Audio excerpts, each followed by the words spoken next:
ഇന്ന് എൻ്റെ കൂടെ ആസ്പിനും ഉണ്ട് കേട്ടോ. ഇന്നിവിടെ നല്ല വെതറാണ്. അപ്പോൾ അതുകൊണ്ട് തന്നെ ഞങ്ങളിപ്പോൾ വീണ്ടും ബാക്ക് യാർഡിലായിട്ട് ഇരിക്കുന്നത്. അപ്പോൾ ഇന്ന് നമ്മൾ ഉണ്ടാക്കാൻ വേണ്ടിയിട്ട് പോകുന്നത് ഭയങ്കര സിമ്പിളായിട്ട് റെഡിയാക്കിയിട്ട് എടുക്കണ ഒരു പുഡിങ്ങാണ് ചെയ്യാൻ വേണ്ടിയിട്ട് പോകുന്നത്. അപ്പോൾ ഈ പുഡിങ് നമുക്ക് റെഡിയാക്കിയിട്ട് എടുക്കാൻ വേണ്ടിയിട്ട് ആയിക്കൂടി നമുക്ക് 3 കൂട്ടം സാധനങ്ങൾ മാത്രമേ ആവശ്യമുള്ളൂ. മുട്ടയും വേണം, പഴവും വേണം, പാലും വേണം. സാധാരണ പുഡിങ്ങൊക്കെ ഉണ്ടാക്കണ പോലെയല്ല. ഈ പുഡിങ് റെഡിയാക്കിയിട്ട് എടുക്കാനാന്ന് വെച്ചിട്ടുണ്ടെങ്കിൽ നല്ല എളുപ്പമാണ്, കഴിക്കാനാന്ന് വെച്ചിട്ടുണ്ടെങ്കിൽ നല്ല ടേസ്റ്റാണ്. അപ്പോൾ നിങ്ങളെല്ലാവരും ട്രൈ ചെയ്ത് നോക്കാം. ട്രൈ ചെയ്ത് നോക്കിയിട്ട് ഫീഡ്ബാക്ക് പറയാൻ വേണ്ടിയിട്ട് മറക്കരുത്, അല്ലേ ആസ്പിനെ? പിന്നെ നമ്മൾ മിയ കിച്ചണിൽ ലാസ്റ്റ് അപ്ലോഡ് ചെയ്തിട്ടുണ്ടായിരുന്നത് കടായി ചിക്കൻ്റെ റെസിപ്പി ആയിരുന്നു. ആ വീഡിയോ നിങ്ങൾ കാണാത്തവരുണ്ടെന്ന് വെച്ചിട്ടുണ്ടെങ്കിൽ ആ വീഡിയോ കൂടിയിട്ട് കാണാൻ വേണ്ടിയിട്ട് മറക്കരുത്. അപ്പോൾ നമുക്ക് ഒട്ടും സമയം കളയാൻ തന്നെ നമ്മുടെ പുഡിങ് നമുക്ക് റെഡിയാക്കിയിട്ട് എടുക്കാം, അല്ലേ? ആസ്പിന് ഒരു ബൈ പറഞ്ഞേ, ഒരു ബൈ പറ, ബൈ പറ. പിടിച്ചു വെച്ചേക്കുന്നത് ഇഷ്ടമില്ല, അവന് പുറത്തേക്ക് ഓടണം. ബൈ ബൈ ബൈ ബൈ ചങ്കുട്ട ചങ്കുട്ട ഇങ്ങോട്ട് നോക്ക്. അവർക്കൊക്കെ ഉമ്മ കൊടുത്തുണ്ട്. അപ്പോൾ നമുക്ക് ഇത് റെഡിയാക്കാൻ വേണ്ടിയിട്ട് ഞാനിവിടെ 250 ml മെഷീൻ കപ്പിൽ 3/4 കപ്പ് പഞ്ചസാര എടുത്തിട്ടുണ്ട്. ഈ പഞ്ചസാര നമുക്ക് ഫസ്റ്റ് കാരമലൈസ് ചെയ്തിട്ട് എടുക്കാം. അപ്പോൾ അതിന് വേണ്ടിയിട്ട് ഞാനിവിടെ ഒരു പാൻ എടുത്തിട്ടുണ്ട്. ഇതിലേക്ക് പഞ്ചസാര ചേർക്കാം. ഇനി നമ്മൾ ഇതിലേക്ക് സെപ്പറേറ്റ് വെള്ളമൊന്നും ചേർക്കേണ്ട ആവശ്യമില്ല കേട്ടോ. നമ്മുടെ പാൻ നന്നായിട്ട് ചൂടായി കഴിയുമ്പോൾ നമുക്ക് തീ കുറച്ച് വയ്ക്കാം. ഇപ്പോൾ ഇളക്കണ്ട. ഇനി പഞ്ചസാര അങ്ങോട്ട് മെൽറ്റായിട്ട് ഒന്ന് കളർ മാറിയിട്ട് വരട്ടെ. ആ പഞ്ചസാര അങ്ങോട്ട് മെൽറ്റായിട്ട് വരുന്ന സമയത്ത് പിന്നെ തീ നന്നായിട്ട് കുറച്ച് വെക്കണം, അല്ലെങ്കിൽ ഇതിനകത്ത് പുക കയറും. പുക കയറിയിട്ടുണ്ടെന്ന് വെച്ചിട്ടുണ്ടെങ്കിൽ നമ്മുടെ പഞ്ചസാര കാരമലൈസ് ചെയ്തെടുക്കുന്നതിന് ഭയങ്കര കയ്പ്പ് ഉണ്ടാവും. പിന്നെ ഭയങ്കര ഡാർക്ക് കളർ ആവാനും നിൽക്കണ്ട. ദൈവം നോക്കിക്കേ, നമ്മുടെ പഞ്ചസാര ചെറുതായിട്ടിങ്ങനെ വെള്ളമായി തുടങ്ങിയിട്ടുണ്ട്. സ്പൂണിട്ട് ഇളക്കരുത് കേട്ടോ. ഇപ്പോൾ ഇടയ്ക്ക് ഇതേപോലെ ഈ പാത്രം ഒന്ന് ചുറ്റിച്ചു കൊടുത്തോ. സ്പൂണിട്ട് ഇളക്കണ്ട. ഇതേപോലെ ഇങ്ങനെ ചെറുതായിട്ട് ഇങ്ങനെ മെൽറ്റായി തുടങ്ങുമ്പോൾ തീ കുറച്ച് വയ്ക്കുക. തീ ഭയങ്കരമായിട്ട് കുറച്ച് വയ്ക്കുകയും ചെയ്യരുത് കേട്ടോ. കാരണം ചിലർ പറയുന്ന പരാതിയാണ് അവർ പഞ്ചസാര കാരമലൈസ് ആക്കുന്ന സമയത്ത് അതിങ്ങനെ പഞ്ചസാര ഇങ്ങനെ ഭയങ്കര കട്ട പോലെ ഇരിക്കുകയാണ്, അതിങ്ങനെ വെള്ളമായിട്ട് വരുന്നില്ല എന്ന്. ഭയങ്കരമായിട്ട് തീ കുറച്ച് വെച്ചിട്ടുണ്ടെന്ന് വെച്ചിട്ടുണ്ടെങ്കിൽ പഞ്ചസാര ഭയങ്കര തിക്കായിട്ട് ഇങ്ങനെ കിടക്കും.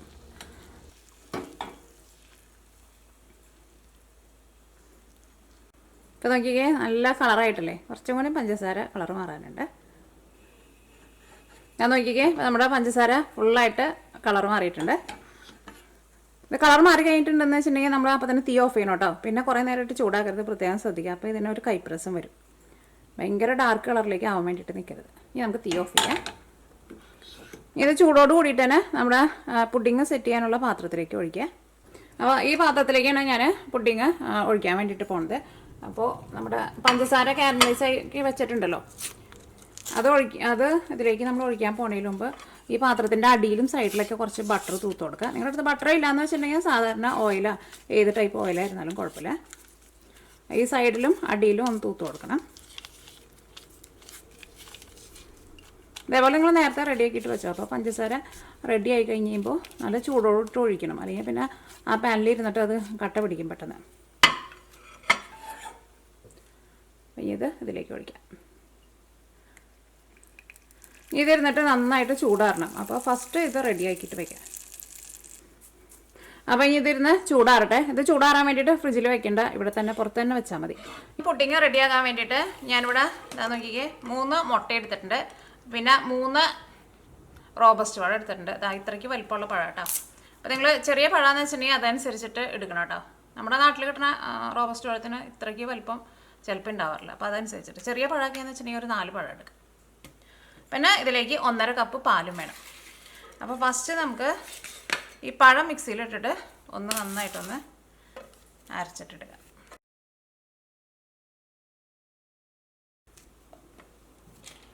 അപ്പോൾ ഫസ്റ്റ് ഇതൊന്ന് കറക്കിയിട്ടെടുക്കുക. അത് കഴിഞ്ഞിട്ട് ഇതിലേക്ക് നമുക്ക് പാലും മുട്ടയും ചേർക്കാം. കാരണം പഴം നന്നായിട്ട് അരയണം. അപ്പോൾ ഇത് അരച്ചെടുക്കട്ടെ.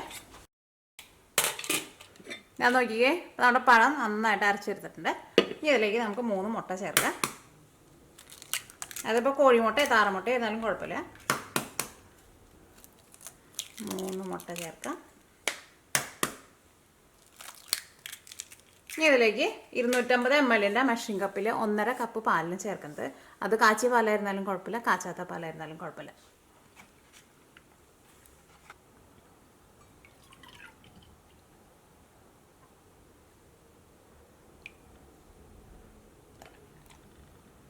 അര കപ്പും കൂടി ചേർക്കാം. ഇനി ഇതിലേക്ക് നിങ്ങൾക്ക് വാനില എസൻസ് വേണമെന്ന് വെച്ചിട്ടുണ്ടെങ്കിൽ വാനില എസൻസും കൂടിയിട്ട് ചേർക്കാം കേട്ടോ. അതിൻ്റെ ഒരു ഫ്ലേവർ വേണമെന്ന് വെച്ചിട്ടുണ്ടെങ്കിൽ അതും കൂടിയിട്ട് ചേർക്കാം. ഇനി ഇത് ഒന്നും കൂടി ഒന്ന് കറക്കിയിട്ടെടുക്കട്ടെ. ഇപ്പം നമ്മൾ മുട്ടയും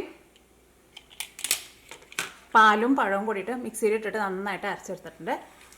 ഇനി ഇത് നമ്മൾ പഞ്ചസാര കാരമലൈസ് ചെയ്തിട്ട് റെഡിയാക്കി വെച്ചേക്കണ നമ്മുടെ പുഡിങ് സെറ്റ് ചെയ്യാനുള്ള പാത്രം ഉണ്ടല്ലോ, ഈ പാത്രത്തിലേക്ക് ഒഴിക്കുക. ഇതിപ്പോൾ നോക്കിയാൽ ഈ പാത്രത്തിൽ ഇരുന്നിട്ട് നന്നായിട്ട് സെറ്റായിട്ടുണ്ട്. ചെറുതായിട്ട് ചൂടുണ്ട്, പക്ഷേ ഇതിൻ്റെ ഉള്ളിൽ നന്നായിട്ട് സെറ്റായിട്ടുണ്ട്. അതേപോലെ സെറ്റാവണം കേട്ടോ. എന്നിട്ട് വേണം നമ്മുടെ മിക്സിങ് ഒഴിക്കാൻ വേണ്ടിയിട്ട്.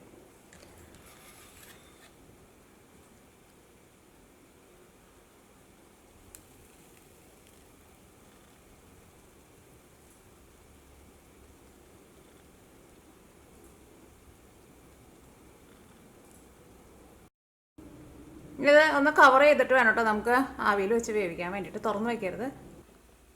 അപ്പോൾ ഈ നമ്മുടെ പുഡിങ് നമ്മൾ ആവിയിലാണ് വേവിക്കാൻ വേണ്ടിയിട്ട് പോകുന്നത്. അപ്പോൾ ഞാനിവിടെ ഒരു സ്റ്റീമർ അടുപ്പത്ത് വെച്ചിട്ടുണ്ട്. ഇതിനകത്ത് വെള്ളം ഒഴിച്ചിട്ടുണ്ട്.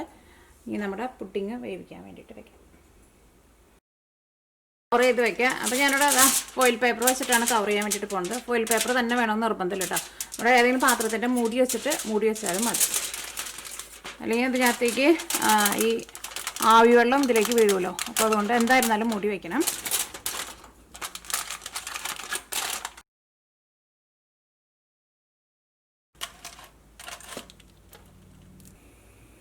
തീ ഒരുപാട് കുറച്ച് വയ്ക്കണ്ട. വലിയ ബർണറൊക്കെയാണെന്ന് വെച്ചിട്ടുണ്ടെങ്കിൽ ഒരു മീഡിയം ഫ്ലെയിമിൽ വയ്ക്കുക. അല്ലെങ്കിൽ സാധാരണ ബർണറൊക്കെയാണെന്ന് വെച്ചിട്ടുണ്ടെങ്കിൽ സാധാരണ ഹൈ ഫ്ലെയിമിൽ തന്നെ വെച്ചോ. പുഡിങ് റെഡിയാകാൻ വേണ്ടിയിട്ട് വെച്ചിട്ട് 30 മിനിറ്റ് ആയിട്ടുണ്ട്. തുറന്ന് നോക്കാം. മൂടി വയ്ക്കണം കേട്ടോ, അത് പ്രത്യേകം ശ്രദ്ധിക്കുക, അല്ലെങ്കിൽ ഇതിലേക്ക് വെള്ളം വീഴും.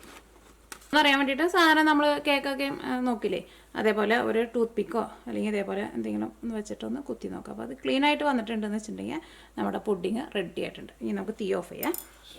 ഇനി ഇത് ചൂടാറി കഴിഞ്ഞിട്ട് വേണം കേട്ടോ. നമ്മൾ പുഡിങ് വേറെ പാത്രത്തിലേക്ക് കമത്താണല്ലോ ചെയ്യുന്നത്. അപ്പോൾ ആ ചൂടാറി കഴിഞ്ഞിട്ട് വേണം അതേപോലെ ചെയ്യാൻ വേണ്ടിയിട്ട്. അപ്പോൾ നമുക്ക് ഇനി ചൂടാറാൻ വേണ്ടിയിട്ട് വെയിറ്റ് ചെയ്യാം. പുഡിങ് ചൂടാറിയിട്ടുണ്ട്. ഒരു ഇളം ചൂടുണ്ട്, പക്ഷേ അത് കുഴപ്പമില്ല. അപ്പോൾ ഞാൻ ഫ്രിഡ്ജിൽ വെച്ചിട്ടുണ്ടായിരുന്നില്ല, പുറത്ത് തന്നെയാണ് വെച്ചിട്ടുണ്ടായിരുന്നത്. ഇനി ഇത് നമുക്ക് വേറൊരു പാത്രത്തിലേക്ക് കമത്താം. ഫ്രിഡ്ജിൽ വെച്ചിട്ടുണ്ടെന്ന് വെച്ചിട്ടുണ്ടെങ്കിൽ ചിലപ്പോൾ നമ്മുടെ ഈ പഞ്ചസാര കാരമലൈസ് ചെയ്തിട്ടുണ്ടല്ലോ ഇതിൻ്റെ അടിയിൽ വെച്ചേക്കുന്നത്, അത് ചിലപ്പോൾ ഇരുന്നിട്ട് തിക്കാവും. അപ്പോൾ അതുകൊണ്ട് തന്നെ പുറത്ത് തന്നെ വെക്കുന്നതാണ് നല്ലത്.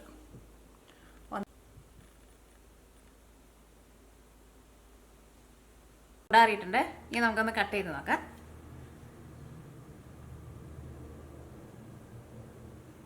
ഭയങ്കര സോഫ്റ്റായിട്ടോ ഇരിക്കുന്നത്. പിന്നെ പഴവും മുട്ടയും പാലും കൂടി ചേർത്തിട്ടുണ്ടെങ്കിൽ എന്തായിരുന്നാലും സോഫ്റ്റായിട്ട് ഇരിക്കുമല്ലോ. നല്ല മണം വരുന്നുണ്ട് പഴത്തിൻ്റെ.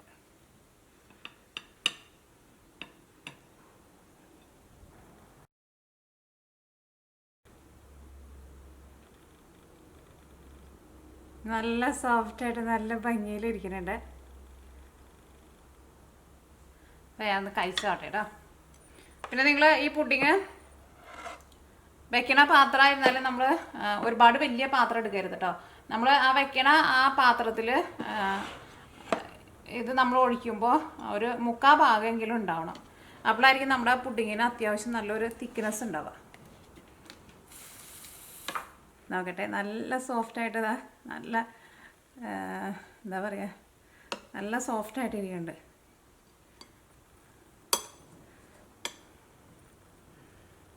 കഴിച്ചോട്ടെ.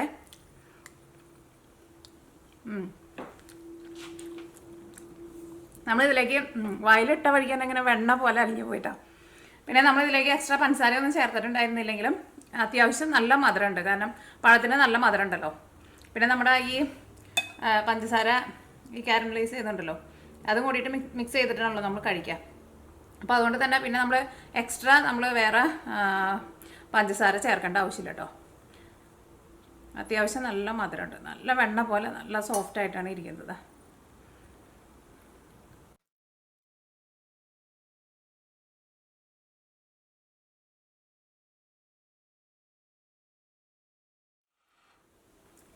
പിന്നെ ഇത് നിങ്ങൾ കഴിക്കുമ്പോൾ ഫ്രിഡ്ജിൽ വെച്ചിട്ട് തണുപ്പിച്ചിട്ട് കഴിച്ചോട്ടോ. അപ്പോഴായിരിക്കും കുറച്ചും കൂടി നല്ല ഒരു തണുപ്പൊക്കെ ഉണ്ടാകുമ്പോൾ കുറച്ചും കൂടി നല്ല ടേസ്റ്റ് ഉണ്ടാവും.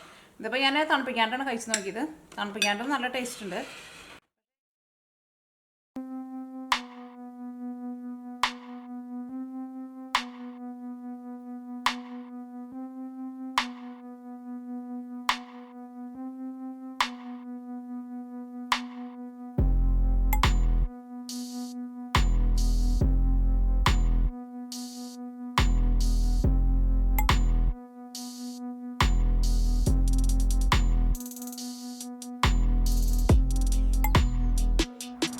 ആസ്മിൻ ദാ ഇങ്ങോട്ട് നോക്കിക്കേ. അവനുണ്ടല്ലോ ലീഷ്മിട്ടില്ല എന്ന് വെച്ചിട്ടുണ്ടെങ്കിൽ ആൾ ഓടിപ്പോവും. ഓടിപ്പോയെങ്കിൽ വരും, പക്ഷേ കുറേ സമയം കഴിഞ്ഞിട്ട് ആൾ വരുള്ളൂ.